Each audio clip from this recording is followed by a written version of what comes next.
Jauri Jesosy tompony niantsony tenako izay mpanoty niny tsy nafantatra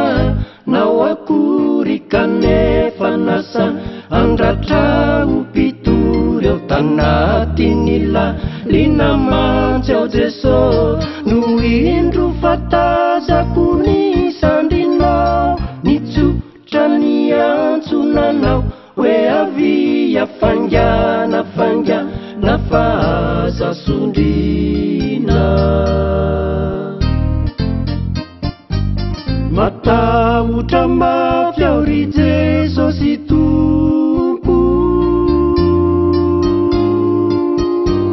ny hoany amin'elo zay tena maloto soa Jesosy fanafantatranao fasakananao izay fomba tsy fanao menatra mafy ao ry Jesosy malalo fasoyany anao fampamonjy sy tsara aleo a Jesosy mba hanaraka anao hanatotosa ireo didinao mankasitrao resake limba vita fa mbola malemy miary mbola maditra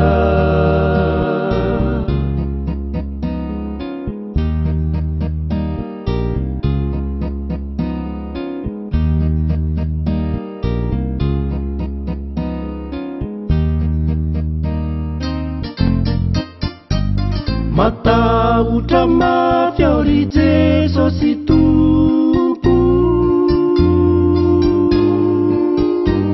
ny hoany amin'elo zay tena maloto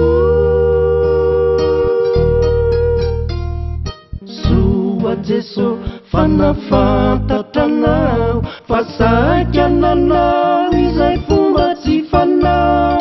menatra mafy ao ry Jesosy